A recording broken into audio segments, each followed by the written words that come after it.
coming out here after 30 years. Yeah, I ain't got nothing, but I'm gonna have something because I'm rich in personality, you know, and I'm rich in love. My family love me, and that's really all that counts.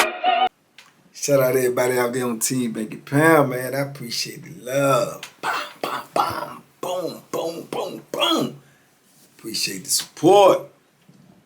33 years of prison stories, man. We out here. We out here. We rolling, man. We down 80K. We right there at the door. You know, 80K. Appreciate everybody who hit that subscribe button, man. Everybody who rock with me. Everybody who is getting something out of this message, man, that we pushing, man. We pushing this message of positivity. Everybody who's with it, that's what's up. I appreciate it. I definitely do appreciate it, man. Because we're in this world, man, where there's so much negativity, man. We got to push this positivity, and we got to get these kids on the right track, man. You know, it ain't nothing wrong with being positive, man. There ain't nothing wrong with it whatsoever. And it'll keep you out the penitentiary. Yeah, and that ain't no place you want to go. And speaking of, man, I was chopping it up the other day with my dude, man, and we was talking about, man, the things we done seen in the laundry room, man. Man, let me tell you something. Prison laundry room, man, on almost all the institutions that I've been on, man, it's one of the, it's one of the most dangerous places you could be. It's one of the most craziest places you could be. Some of everything that you could possibly think of happens in the laundry room. To my knowledge, I'm thinking in my head now, out of all the ones I've been on, I never understood that neither. Why? They never had I don't think they ever had a camera in the laundry room. I've been on places where they got the camera like outside of the laundry room, angles of the laundry room, but it's always places in the laundry room that inside the laundry room where the cameras cannot see. Where the cameras cannot see. And with all the destruction, all the bloodshed, all the violence that done went down in the laundry rooms, I would wonder why they never put the cameras in the laundry room. Ever. You know, and I got my own theory. I got a lot of reasons why I believe, you know, but that's just speculation. But, you know, because a lot of stuff go down in the laundry room, and not just with the inmates, convicts, man. The COs, they use that laundry room to do a lot of things as well. You know, use your imagination, you know. Yeah, they use that laundry room to do a lot of things as well, man. But that laundry room has, that laundry room has been the demise of a lot of people. You know what I'm saying? A lot of people, you know. And a lot of dudes get to arguing on the compound, or get to arguing in the block, and as you would say, they'll say, all right, come on, let's go to cell.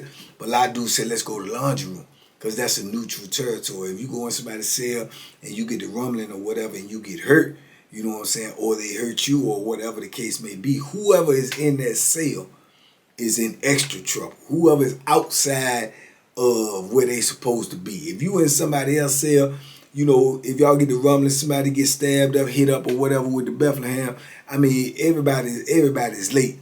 But if you are the person that's in a cell that you aren't supposed to be in, you know what I'm saying, it's like you can get killed in there and the person could possibly get away.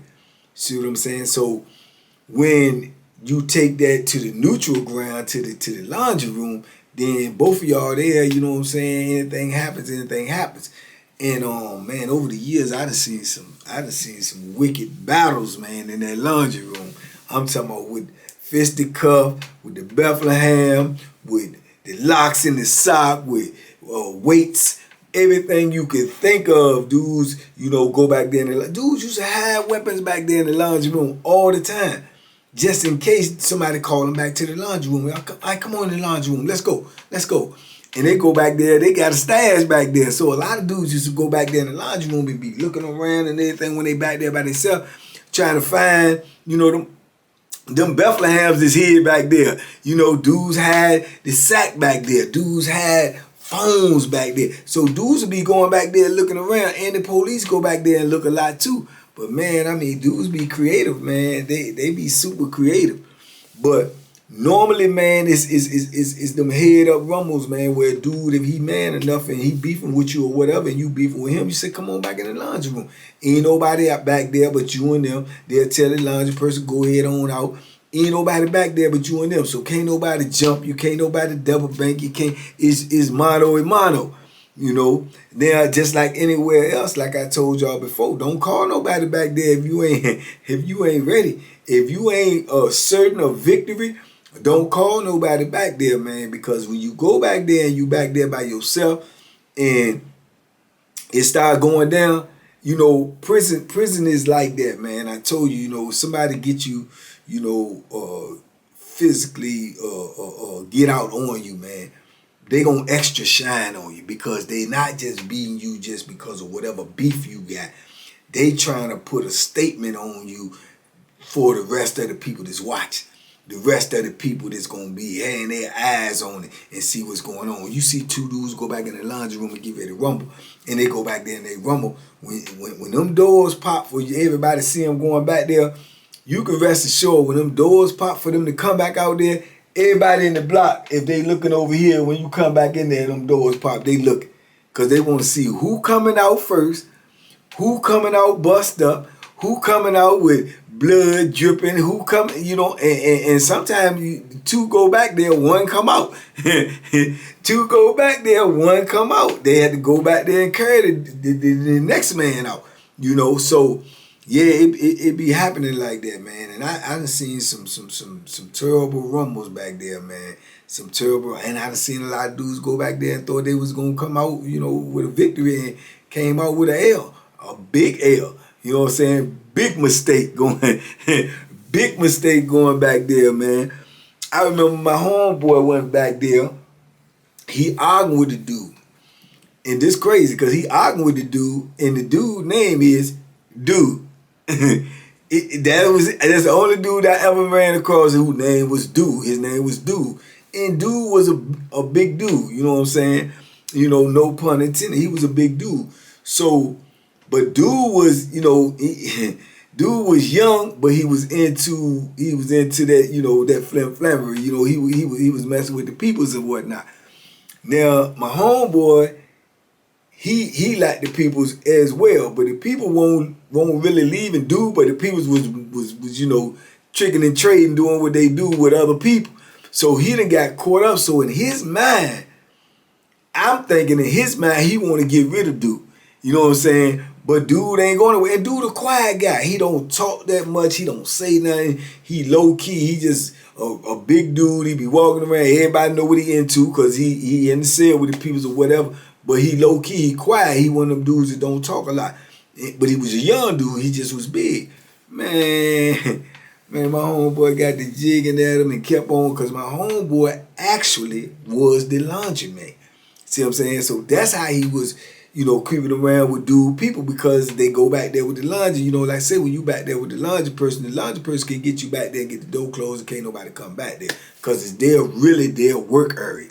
So he get to doing some flammery stuff, man, messing with Dude clothes, and they get to arguing or whatever, but he doing it on purpose because he trying to get rid of Dude, and then he misjudged Dude because he think even though Dude big, he thinking being the dude is so quiet that Dude ain't really about that life.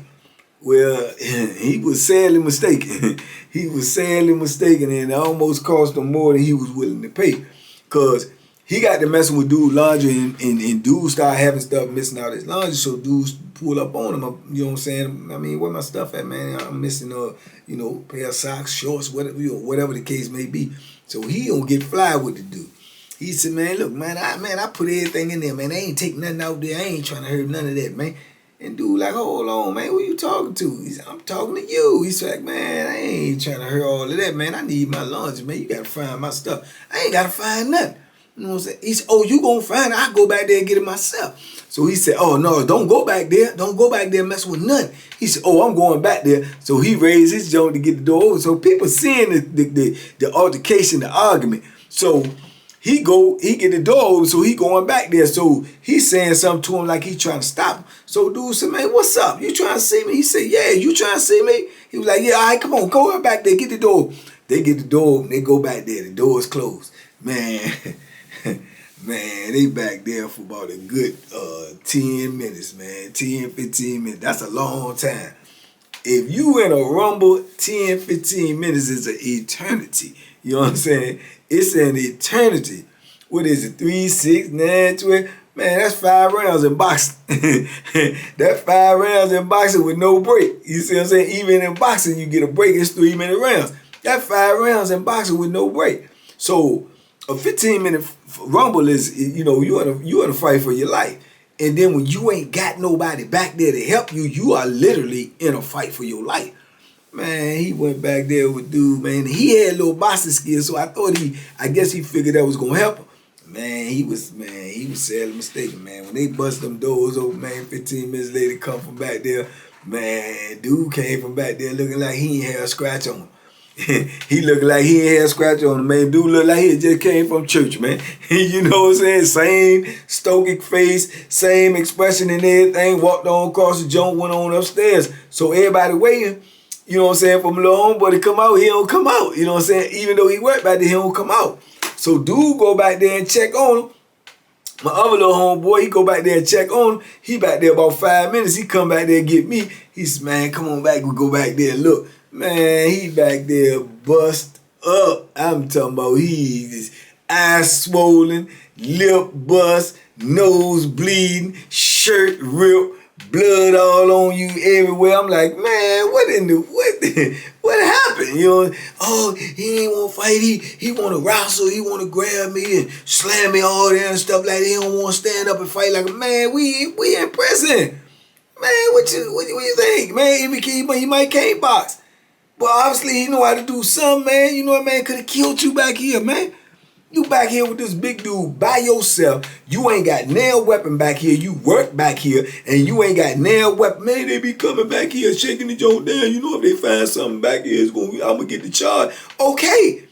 Well, why would you come back here with a dude like that? If you felt like that with the dude, you could have popped off on him in the block. You know what I'm saying? At least, if worst came to worst, man, he getting out on you too bad, somebody can at least break it up and save you. You come back here and lock yourself in with the dude, man, you tripping. Now, he tried to get himself together, fix himself up as good as he could because he don't want to come out and everybody going to see what's going on. You know what I'm saying? Now he talking about getting to Bethlehem. He want to kill the dude. He want to kill dude. You know, not the dude. He want to kill dude. And then to his surprise, dude done got scrapped too. Like, come on with it. You know what I'm saying? So, man, it was just crazy. And, man, the joint ended up getting died down. It ended up getting settled, you know. People talking it out, woo, woo, because somebody was getting ready to get, you know, hurt. And both of them was young at the time. You know what I'm saying? You talking about the 20s. You know what I'm saying? So, that was a crucial mistake he made. Going back there, and you call him back there. You tell him, come on. But all of it had, you know, underlying motives. You know what I'm saying? And I think dude knew what the motive was as well. But, man, it was crazy. And then the crazy part about it is the people sitting back and watching this stuff like it ain't got nothing to do with it. You know what I'm saying? But, man, yeah, he called him back there, and that was one of the biggest he learned. And anything else he learned from that nah, that ain't what you do. Because if you isolated in a place with anybody and you by yourself, be it a cell, be it the shower room, the laundry room, man, you ain't got no help, man. You better be sure you know what you're doing, or you better have a plan in effect. You better, because it could go south at any time. And then when you in the penitentiary, especially like in the laundry, you got the washer, you got the dryer, you got these pipes, you got these poles, you got all this stuff sticking out everywhere.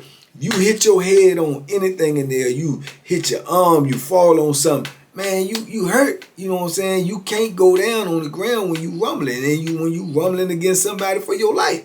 Because like I say, when dudes get you down in the penitentiary, they gonna do you dirty. They gonna do you dirty, man, because of the fact that everybody else looking, and they got to send that message to everybody else that I'm vicious. You know what I'm saying? I'm vicious, and this is how I'm coming. If you mess with me, this is what you gonna get. And just a regular fight, and don't nobody get tussling and wrestling, and don't nobody get hurt and nothing like that. Man, you done sent the message out, man, that you ain't really about that. And anybody might come at you with some flambery, some skullduggery, some larceny, some tomfoolery, because they looking to get a victory too, to set a message. And if they think you is a target, because you got size and talk this and talk that, and then they see you can't really fight. You've been exposed. You've been exposed. I mean, and my homeboy, he could fight, but he couldn't beat him. You know what I'm saying? And he made that flaw with calling that dude back there, man. And yeah, that dude could have killed him. You know what I'm saying? He could have hit his head on something. He could have did anything. You call him back there, you don't know. He could have been strapped. He could have had the Bethlehem on. You know, but these are the type of things that go on in them laundry rooms all over in the prison, man. Them laundry rooms is dangerous. You got to be on point. Know your and know your opponent. Know your opposition before you go back there. You got to already, you know, foresee the outcome. If you can't foresee the outcome, I advise you not to go back there. And it's a lot of dudes that made that made that mistake, man. A lot of them, man. I remember I told y'all, what was it, Mecklenburg? You probably had to go back to the Mecklenburg video when I told you, man, shout out to Hitman, man, my dude, you know what I'm saying, Hitman. And I had that celly. That used to be my celly on Augusta. And I told him about Graham, Hitman. He running his mouth to Hitman. He don't like Hitman. He think Hitman ain't like that for real. He ain't like that for real. And this seller, Tracy, he was a flim. You know what I'm saying? He was a con artist anyway. He always running game. He always running an angle. He always, you know what I'm saying? This is how he lived. I told you he had first looked at Boo and was, you know, eyeballing Boo necklace like he sizing Boo up, and he had that flammery in him.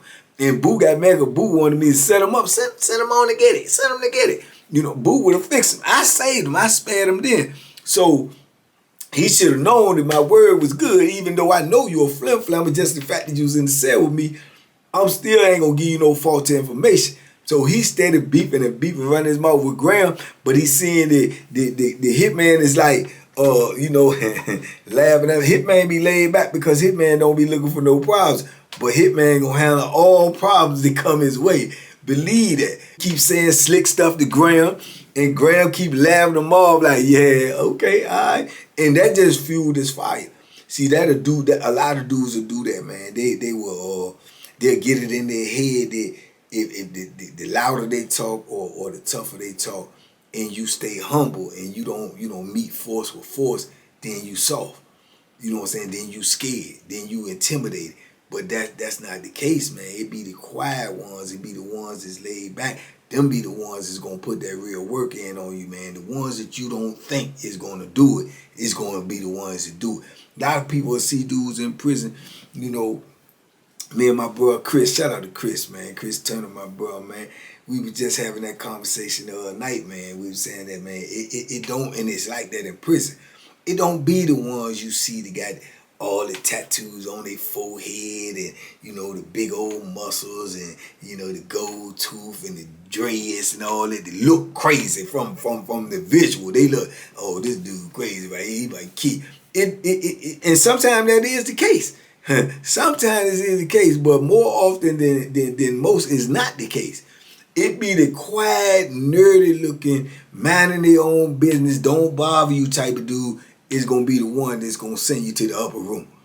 Because he already quiet and minding his business, and that just let you know that his tolerance ain't about the flammery. It ain't about all of that con. It ain't about that skullduggery. So when you bring that to them and you bring them out of their character where they ain't, you know, they ready to do something. Oh, they ready to do something to the fullest.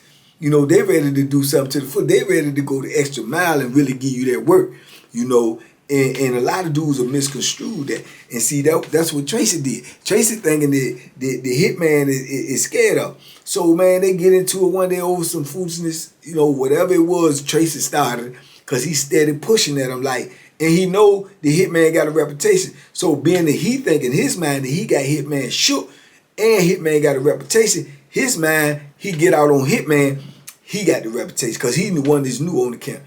Man, he keep on calling Hitman all outside his name, and then he gonna carry his little nerve butt in the cell, take his shirt off, get all buckled up, put on his shoes, and tell Hitman to come to the lounge room. He said, yeah, come on, meet me in the laundry room. Meet me in the laundry room. I told him, I'm telling you, go back and watch the video. I told him, I said, don't do it. I'm telling you, man, you can't whoop him, dog. Don't do it. All right. So he telling him to go back there. Hitman getting up and come back there and walk. Hitman literally got on prison flip-flops. The little thin, paper thin, rubber toe between your toe thing, man. The thing ain't worth 5 cents. You might well be walking on concrete. So Hitman laughing at him like, man, you serious, man? Just steady going on there. Flipping and flopping, you know what I'm saying? He gonna say, yeah. So Hitman go in there first. And go in there and then he go back to the room like he going to get ready. He could have been going to get the Bethlehem or anything. That's how worried Hitman was. He wasn't even scared. He's in the laundry room, in the back, can't get out, ain't but one way out. And Tracy got to come that way. I tell him, again, man, don't go back there. Don't go back there. He tell me, man, get up. He go on back there. Soon as he walk up in there, he walk up to Hitman and flinch. And soon as he flinch, pop, bump, boop, hook.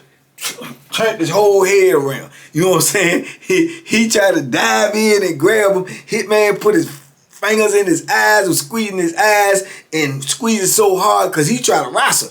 He tried like he gonna dump, and he little. I don't know what, man. Hitman ain't super big, but he little smaller Hitman. So he tried to go up on him like he trying to scoop him. Hitman put his finger in his eyes and started pushing his finger in his eyes so hard that he let go. When he let go, Hitman hit him with a straight hook. Boom! When he hit him with a hook, his whole head. Now he in the Hitman is in the back of the laundry room like this. The way to get out is this way. So he facing Hitman when Hitman squeezes his eye and let him out. So when he come out, he try to bag out like that. Boom! Hit him with the hook. This the way out. He did just like this. I'm telling you, it sounds funny, but it's true. Soon as the hook hit him, turned his whole face around. Wow! And he was facing that way, and he walked straight on. He walks straight on about straight on about that joint and went right in the cell. And Hitman in there like it ain't. I go there and I said, man, I told you, man. I tried to tell you. Everything starting to swear. I tried to tell you, dog. You ain't want to listen to me. You ain't want to hear like, he got me. Now Hitman taunting him. He going to the cell like, yeah, you know, because Hitman like letting him know, you know, like if he going to get that Bethlehem or something, like, come on out here. Come on out here. I be waiting for you. Come on up out here. He like, no, you got it. Nah, he been had it. You just ain't want to listen to me. Now, that could have turned out super ugly. You know what I'm saying? But like I say, Hitman ain't no stranger to danger, so he really won't even tripping if he had came in there with the Bethlehem. Hitman done already sized you up. He done already looked at you. He done already determined that you ain't doing nothing but just woofing. He already determined it. And I felt like if you came in there with the Bethlehem, then he was going to disarm you because you ain't built like that. But you trying to intimidate the man, and you gonna call the man in the laundry room from the whole block trying to show off, thinking you gonna get some points because you've been able to get away with a couple of slick sayings here and there. And there the whole block looking at you like, man, everybody in the block knew what you was gonna get, but you. You the only one ain't know, and you the only one ain't want to listen. You know what I'm saying? So, man, yeah, I remember that joint. That was, you know, and that could have, like I said, that could have been worse because it's dudes that go back there, man, and man, they don't get that lucky. They don't get that lucky. I'd have been on joints with dudes where, you know, like on this joint, this was Mecklenburg. It's an open cage. You could walk back and forth. It's just right there because the blocks is so small. But when you talk about these other institutions, like Greensville and all these different places like that, you locked back there. The door is locked. The police got to open the door for you to get out. You know what I'm saying? So when you go back there, you are literally in a death trap. Whether it's going to be your life or their life, but you in a death trap depending on how far you or that person willing to go because you can't get from back there. Somebody, you or him, got to hit the knob or hit the button to get from back there. You know what I'm saying? That's the only way you can get from back there. Or unless you just wait for somebody trying to come back there and they open the door and the door is open. Other than that, you stuck.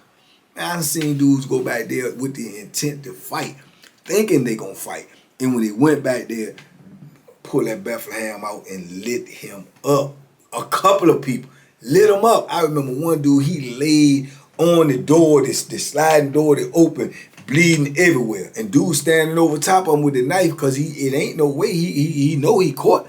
He know he late. It ain't no way to get away. Ain't nobody back there but you and them. You know what I'm saying? So he already know he's stuck. So when the people in the booth acknowledge what's going on back there, because back there they got the camera in the hallway, but when you go back there, it's just a small hallway where the silent port sliding door at. Then you go to the left, you in the laundry room. The camera can't turn, it can't go in the laundry room, but they can see right there in the silent port area. So he laid on the door trying to get out, and he bleeding, and the dude back there with the knife in his hand. So when the people see that on the camera, they automatically, everybody lock up, and call the people. But he laying back there bleeding and fighting for his life. And dude standing over top of him with the Bethlehem, he done got hit 4-5 times.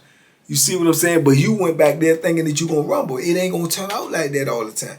If you go into war, you go into battle, man, or you go into a closed area, man, you got to already know in your mind what the outcome gonna be. Or else I would suggest don't go. You know what I'm saying? Don't go. You rather be looked at and scared to go back there, or you rather be looked at in a casket. Those are choices you got. See what I'm saying? So you got to live to fight another day, man. But dudes don't understand that. They let their pride get in the way, man. And somebody, the first thing somebody holler, come on back in the laundry room. Oh, all right, I ain't scared. Should have been. You know what I'm saying? You should have been. And I done seen dudes go back there, come back with buck niggas. Dudes got their teeth knocked out back there, man. Got their nose broke. You know, got their eye socket broke. You know, all types of things go on back there, man. Dudes, man, they got ribs cracked, arms broke, wrists broke. Going back in the laundry room to rumble. Going back in the laundry room to rumble, man, and it don't work out on that. Not a way got the laundry room like that too. Not a way got the laundry room like that. Not a way you could go back there. You get super late. That's why I left it. Dudes was still when I made parole, dudes was still getting bust up on not a way in the laundry room. Still getting bust up on not a way in the laundry room. You know, so it happens, man. And everything goes on in the laundry room, man. Everything that you can think of, man. Man, dudes go back there and sit back there and get wasted. Dudes go back there and sit back there, man, and plot schemes. Dudes go back there and rap. Dudes go back there and play music. Dudes go back there and parties.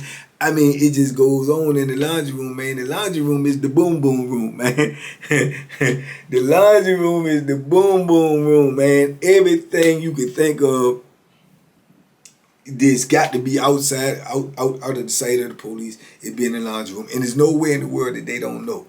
Because they done had too many incidents, too much bloodshed, too many people hurt coming from that laundry room. And they ain't never fixed it. They ain't never corrected. They ain't never tried to. You know what I'm saying? They ain't never tried to. Why? Because they use it as well.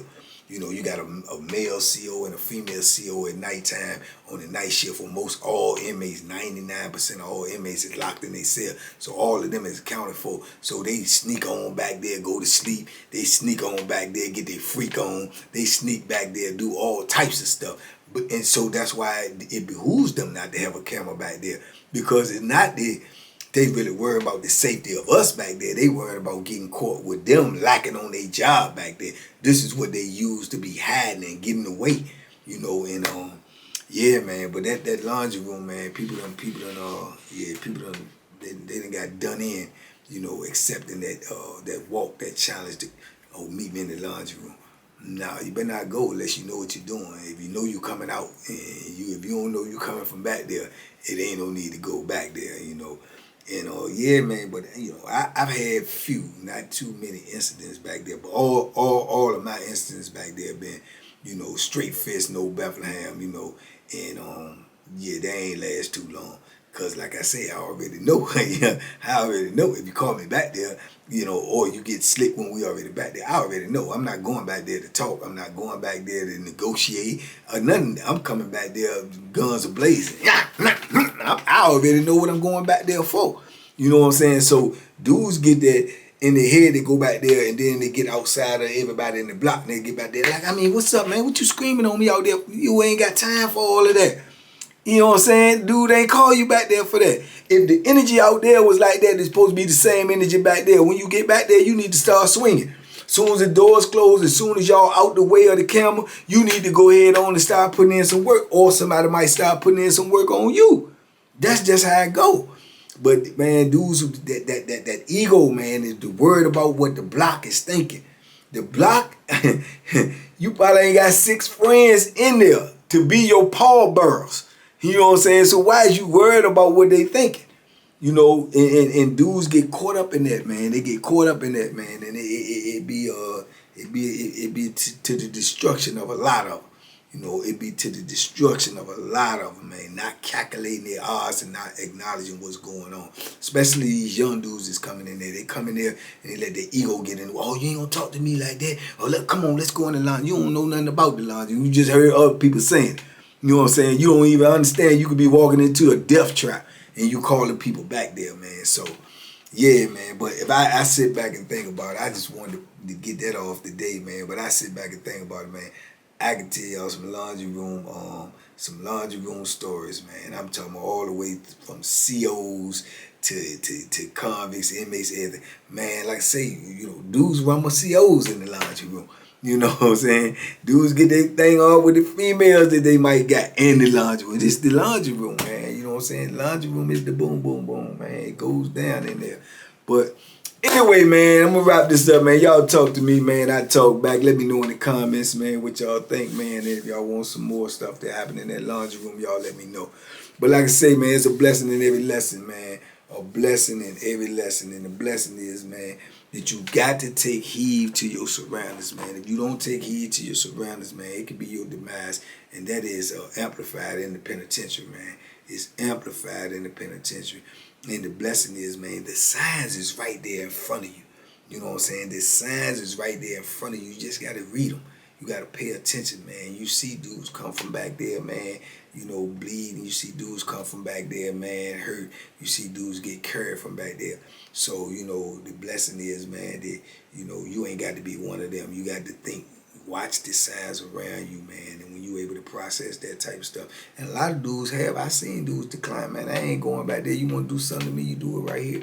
You know what I'm saying? We ain't start back there. That's one of the big sayings. He ain't start back there. What I'm going to go back there for? We do it right here. You know, so, yeah, the blessing is, man, I have not personally seen, you know, nobody, you know, actually get killed going back there. I haven't seen that. I've heard it. But I haven't actually been around it and seen it. But I've seen some that get close to death. And that's just as worse.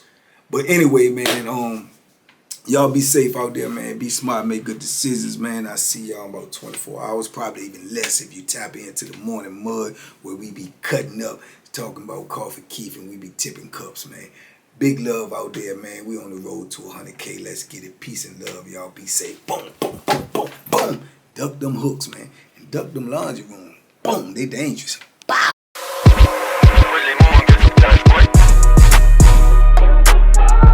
The banking special. Yeah. Pure deliciousness. Pure deliciousness, man. My name is Banky, man. Everybody calls me Banky. That's the name that I got from my grandmother when I was young. I'm coming out here after 30 years. Yeah, I ain't got nothing, but I'm gonna have something because I'm rich in personality. You know, and I'm rich in love. My family love me, and that's really all that counts.